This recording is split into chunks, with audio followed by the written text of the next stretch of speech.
Bapak dan Ibu, bertemu lagi di channel saya Bu Guru Tatin. Nah, hari ini kita akan belajar bagaimana latihan membuat SKP di aplikasi TRK. Nah, tapi sebelum kita belajar membuat SKP, kita pelajari dulu apa itu formulir penilaian prestasi kerja dan apa hubungannya dengan SKP. Nah, formulir penilaian prestasi kerja ini adalah salah satu dokumen yang isinya nanti ada unsur 60% dari SKP dan perilaku kerja.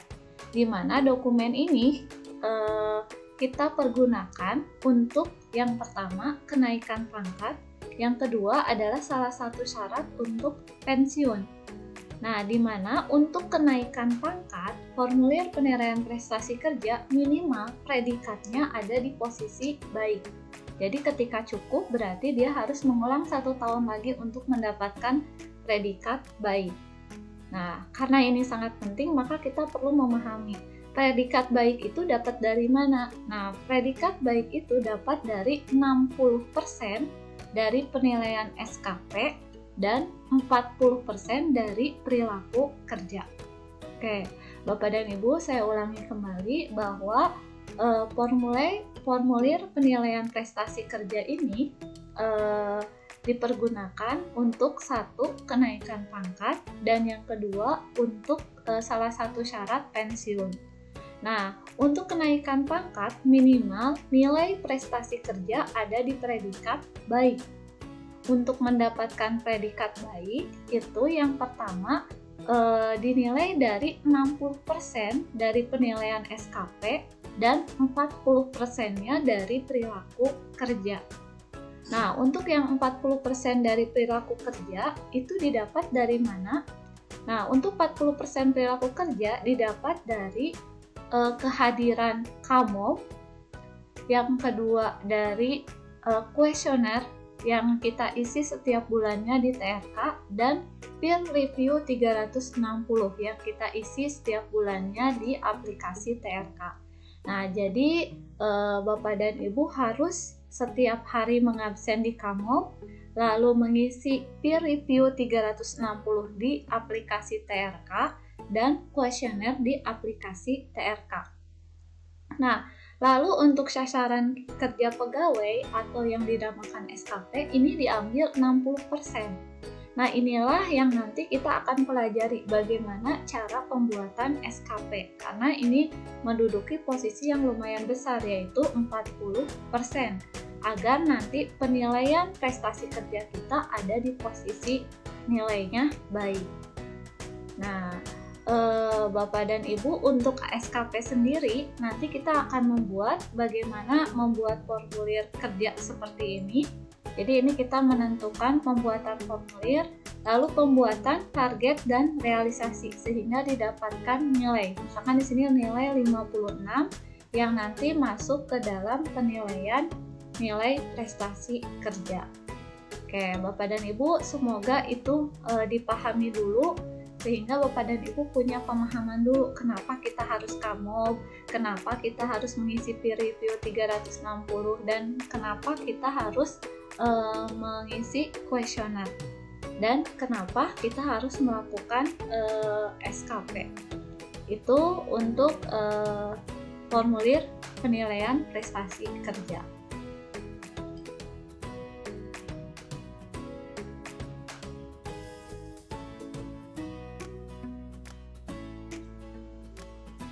Oke, Bapak dan Ibu tadi sudah memahami apa itu formulir prestasi kerja. Nah, sekarang kita akan belajar membuat SKP. Sebelum kita membuat SKP, yang SKP ini menjadi penilaian 60% dari formulir prestasi kerja, itu kita rencanakan dulu bagaimana SKP yang akan kita buat. Nah, minimal itu ada beberapa unsur yang diperlukan oleh guru. Yang pertama itu sebagai tupoksi guru. Nah, sebagai tupoksi guru yaitu merencanakan, melaksanakan pembelajaran, mengevaluasi, menilai, menganalisis, dan melaksanakan tindak lanjut, ini sebagai tupoksi guru. Atau yang kedua, melaksanakan tugas lainnya yang relevan. Misalkan ini tugas tambahan sebagai misalkan wali kelas, wakil kepala sekolah, kepala Labkom, kepala perpus, dan sebagainya.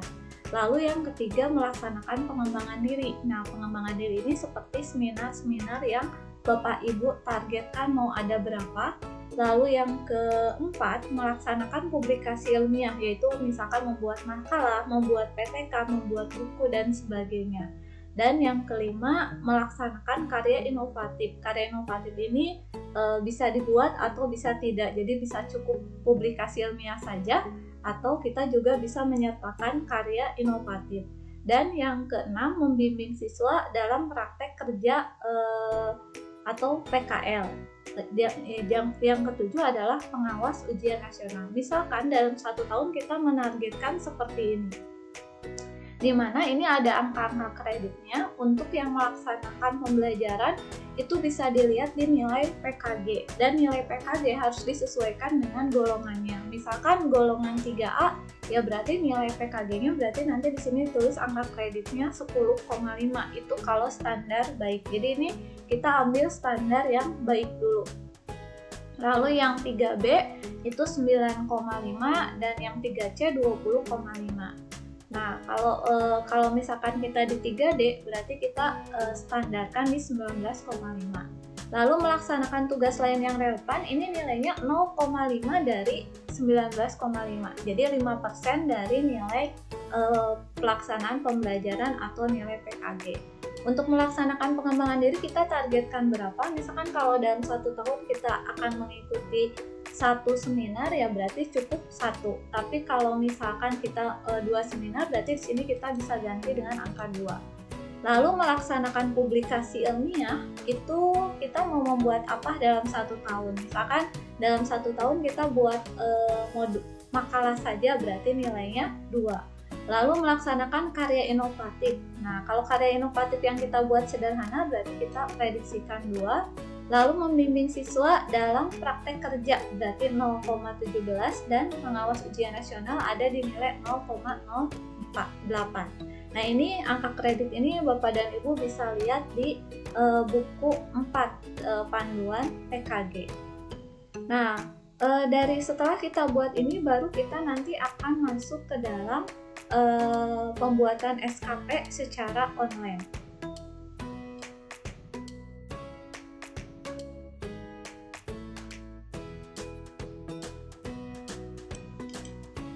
Oke, Bapak dan Ibu, setelah kita mempunyai rencana SKP itu kita mau isi dengan apa? Misalkan di sini tadi kan mengisi dengan perencanaan pembelajaran dan sebagainya, maka kita akan masukkan ini ke dalam aplikasi TRK. Nah, ini aplikasi TRK-nya. Nah, untuk aplikasi TRK, kita pakai aplikasi TRK yang latihan. Jadi, Bapak dan Ibu jangan dulu langsung di yang asli, khawatir salah. Nah, kita gunakan di aplikasi latihan. Untuk di latihannya itu ada di alamat bit.ly/dev-trk. Nah, jadi saya ulangi Bapak dan Ibu, untuk kita latihan membuat TRK, kita masukkan alamatnya di bit.ly/dev-trk. Jadi jangan dulu di yang aslinya. Oke, nah ini kita lihat seperti ini webnya. Ini seperti asli, tapi ini adalah untuk latihan. Tadi di alamat yang tadi link bit.ly/dev-trk. Nah, untuk username dan passwordnya, username-nya itu adalah NIP dari Bapak dan Ibu. Jadi misalkan ini saya copy paste NIP saya. Lalu setelah itu passwordnya adalah TRK Jabar Juara 2020. Nah, TRK Jabar Juara 2020, lalu login. Oke, sudah masuk ke dalam aplikasinya. Nah, di sini berandanya seperti ini. Jadi sama dengan ketika Bapak dan Ibu mengisi review 360. Tapi di sini ada input, SKP utama, tambahan, dan sebagainya. Nah, untuk input SKP utama, kita klik, lalu klik isi dan target. Oke. Nah, di sini masih kosong. Kita buat sasaran kerja tahunan. Kita klik di sini, tambah sasaran kerja pegawai. Sumbernya kita ambil tupoksi, pilih butir. butirnya yaitu yang ini, melaksanakan pembelajaran dan sebagainya, karena ini sebagai tupoksi kita. Target tahunannya di sini ada, di sini cukup satu saja target tahunannya, satu. Lalu di sini dokumen, yaitu nanti ini dibuktikan dengan nilai PKG. Nah, lalu di sini kita copy pastekan sasaran kinerja pegawainya. Jadi kita copy pastekan yang ini. Kita copy, lalu kita masukkan ke sini. Oke, kita copy sini. Jadi tadi saya ulang, kita ambil tupoksi, lalu kita ambil yang merencanakan pembelajaran bimbingan. Nah, lalu nanti ini kita kopikan untuk yang sasaran kinerja pegawainya, merencanakan, melaksanakan pembelajaran dan tindak lanjut. Targetnya satu dokumen, yaitu dokumen PKG. Lalu untuk angka kreditnya tadi kita targetkan di nilai 19,5. Ini 19,5 tuh kalau golongannya ada di 3D. Nah, jadi di sini 19,5. Untuk komanya kita gunakan titik, 19,5. Kualitasnya 100, waktu pengerjaannya 12 bulan. Karena kan untuk pembelajaran kita mengajar setiap bulan, biayanya 0. Lalu NIP atasannya, Bapak dan Ibu bisa ketikkan, nanti otomatis ada nama atasannya. Dan untuk yang target bulan ini tidak usah diisi, Bapak dan Ibu tinggal simpan sasaran. Oke, sudah tersimpan. Di sini ada yang pertama, tadi di sini kosong, sekarang sudah ada satu tupoksi, merencanakan, melaksanakan pembelajaran, tindak lanjut. Lalu di sini outputnya 1, lalu dokumen kualitasnya 100. Lalu di sini waktu pengerjaannya 12 bulan. Dan ini belum diverifikasi oleh atasan. Nah, ini baru satu yang kita masukkan. Bapak dan Ibu, kita masukkan yang lainnya. Tambah sasaran kinerja, masih di tupoksi. Kita cari tupoksinya untuk yang tugas lainnya. Apakah ada di sini? Kita lihat.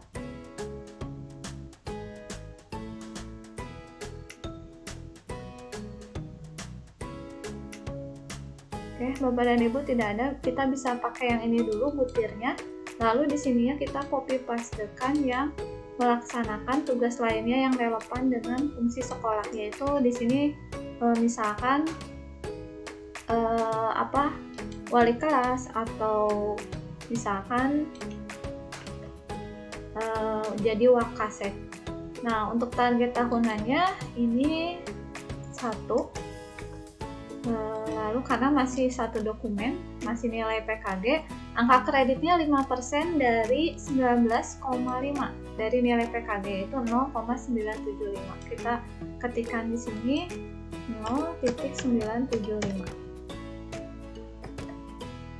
Jadi ini cuma 2 angka ternyata, jadi 0,97. Lalu di sini waktu pengerjaannya jadi wali kelas masih sama, 12 bulan. Kita ketikkan NIP kepala sekolah, lalu simpan sasaran. Ya, baru 2.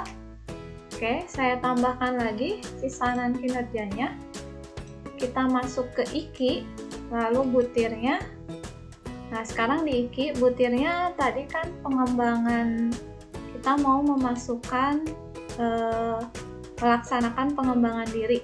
Nah, kita cari di sini, kita ketikkan dulu melaksanakan,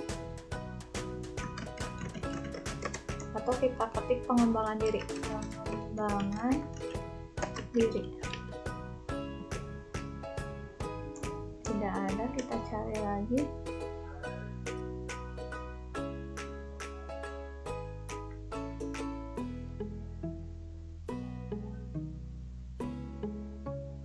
Nah, atau kita ketikkan PKB saja untuk wilayah 7, pengembangan keprofesian berkelanjutan. Nah, pengembangan keprofesian berkelanjutan di Satuan Pendidikan Cabang Dinas Wilayah 7. Oke, yang ini. Nah, lalu di sini berarti di sini melaksanakan, kita ini ambil yang ini, melaksanakan pengembangan diri.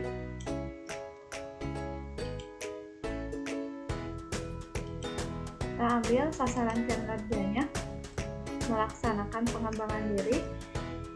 Jadi di sini untuk seminar atau sebagainya, targetnya misalkan mau berapa kali, berarti di sini masih kita mau berapa, misalkan ini kegiatan saja, kayak ini dokumen, ininya misalkan 2. Jadi kita targetkan, misalkan saya ingin menargetkan untuk pengembangan diri seminar 1 semester 1, jadi untuk 1 tahun 2, angka kreditnya 2, karena satunya 1 nilai angka kreditnya, kualitas 100%, pengembangan mungkin kalau 1 ini 1 bulan, berarti sini jadi 2 bulan, jadi 1 seminar 1 bulan untuk waktu pengerjaan, dan dikasih NIP, kualitas itu tetap 100. Oke, lalu kita simpan sasaran. Ya, di sini sudah melaksanakan pengembangan diri, masuknya ke dalam IKI. Lalu tambahkan lagi untuk yang lain masih di IKI. Ini melaksanakan keprofesian berkelanjutan, masih terlaksananya.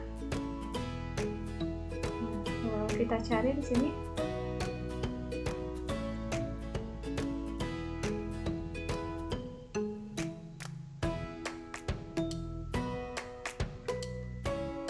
Tadi keprofesian, nah ini pengembangan keprofesian berkelanjutan wilayah 7. Nah lalu di sininya kita ambil melaksanakan publikasi ilmiah, atau misalkan untuk tahun yang 2020 saya tidak melaksanakan publikasi ilmiah, tapi misalkan saya melaksanakan karya inovasi, jadi saya ambilnya yang melaksanakan karya inovasi. Dan karena karya inovasi yang saya buat 2, berarti sini targetnya 2, lalu di sininya 2 dokumen, karena nanti ada 2 laporan. Angka kreditnya 4, karena saya dari satunya itu nilainya 2. Lalu waktu pengerjaannya ini 2 bulan, saya targetkan 1 bulan 1. Untuk biaya tidak ada NIP, lalu saya save, simpan sasaran. Oke. Nah, sudah seperti ini. Nah, misalkan satu lagi, tambah sasaran kinerja pegawai. Di sini IKI masih. Lalu kita cari unsur penunjang. Nah, terlaksananya unsur penunjang. Untuk KCD wilayah 7 kita. Unsur penunjang di Satuan Pendidikan Cabang Dinas Wilayah 7. Misalkan ini. Lalu unsur penunjangnya saya mau ambil dari yang saya targetkan itu, misalkan ini membimbing siswa PKL. Oke, saya masukkan ke sini dan sejenisnya. Nilainya kalau kita membimbing PKL itu hanya 0,17, berarti ini targetnya 1 dokumen. Lalu di sininya 1. Nah, lalu di sini kualitasnya 100, waktu pengerjaannya ini 1 bulan. Oke, biaya kosong, tuliskan NIP, lalu simpan sasaran. Oke, nah Bapak dan Ibu, ini saya sudah membuat SKP-nya, jadi saya targetkan hanya 5. Misalkan di sini merencanakan pembelajaran, ini sebagai tupoksi sebagai guru, lalu melaksanakan tugas lainnya pun ini masih tupoksi guru. Nah, baru ini IKI-nya melaksanakan pengembangan diri, yaitu seminar yang saya targetkan 2 seminar dalam 1 tahun, dan melaksanakan karya inovatif pun 2 karya inovatif. Dan di sini misalkan membimbing siswa PKL itu saya rencanakan 1. Jadi saya tinggal menunggu verifikasi dari atasan, baru nanti saya bisa tutup sasaran kerja. Itu tentang pembuatan SKP awal. Nanti kita akan belajar bagaimana menutup sasaran kinerja setelah ini diverifikasi oleh atasan.